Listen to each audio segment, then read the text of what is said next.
directions, il y a 20 divisions. Voilà ce que c'est que ce document. Ça, c'était pas la peine de venir ici. On aurait pu nous l'envoyer. Il n'y a pas de chiffres. Bilan. On ne nous annonce pas ce qui est prévu pour l'année. Ce document-là, on aurait pu nous l'envoyer. Ça, c'est ma deuxième critique. Et c'est pour ça que je dis, je comprends pourquoi est-ce qu'on est venu à 12 heures. Parce que ça ne prend pas beaucoup de temps. Voilà comment s'appelle le vice-président. Il est sénateur au Nigeria. Il a tel âge. Il a porté un boubou, un très beau boubou marron. C'est ça qu'il a ici. Mais rien d'autre. Je voudrais poser des questions précises. Est-il vrai, le président de la commission a dit ici avant-hier, enfin la semaine passée, qu'il a décaissé de l'argent pour la climatisation du siège du Parlement de la CEDEAO. Et ce jour-là, aucun membre, aucun député, aucun membre du bureau n'a rien dit. Et il a dit que ça fait longtemps qu'il l'a fait. Où est passé l'argent? Si on ne nous dit pas où est passé l'argent, si on ne règle pas où est passé l'argent, si on ne discute pas ici d'où est passé l'argent, mais le président de la commission va dire, mais vous les gens du Parlement là, vous vous moquez de moi, mais entre vous, vous n'êtes même pas sérieux. Où est passé cet argent-là de la climatisation de notre siège? Deuxièmement, est-il vrai qu'il y a des surfacturations sur le carburant du groupe électrogène du siège du Parlement de la CEDEAO? Troisièmement ou quatrièmement, est-il vrai qu'il y a des surfacturations sur les billets d'avion des députés de la CEDEAO et autres? Je veux des réponses précises pour que nous sachions clairement ce qui se passe.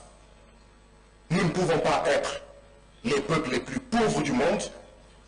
Et si c'est vrai, on surfacture le carburant, on surfacture les billets d'avion, etc. Qu'il y ait des gens qui vivent sur le dos de la communauté et des prélèvements communautaires. Monsieur le Président, je sais que oui, tout le monde aime l'argent. Mais Monsieur le Président, si on termine une réunion le jeudi, on ne doit pas payer le vendredi ou le samedi. J'ai honte de le dire, hein? Mais nous, on termine des réunions le mardi, on est payé mercredi, on est payé jeudi, on est payé vendredi.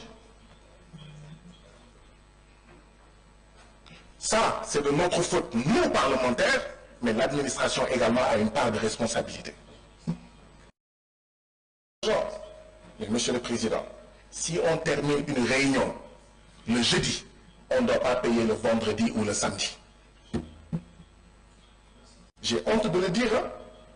Mais nous, on termine des réunions le mardi, on est payé mercredi, on est payé jeudi, on est payé vendredi.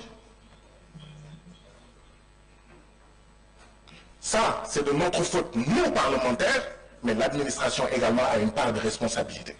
Ça ne peut pas continuer. Moi, j'aurais honte de regarder le peuple nigérian dans les yeux, le peuple sénégalais dans les yeux, le peuple béninois dans les yeux et lui dire « Je suis payé pour des jours que je ne travaille pas. » Il faut que ça s'arrête. Et ça, Président, est-ce que les travailleurs des différentes institutions de la CEDEAO ont le droit syndical? Le droit syndical, ce n'est pas une obligation. Vous êtes libre d'appartenir à un syndicat ou pas. C'est vrai, je suis député. On peut dire non, non, non, non, les députés, ce n'est pas leur problème de s'occuper des intérêts matériels et moraux des travailleurs. Non. L'intégration que nous prônons, vouloir le bonheur pour nos peuples, ça commence d'abord pour le peuple qui est là, qui est là. Et qui sans eux, on n'est pas là. Est-ce qu'ils ont le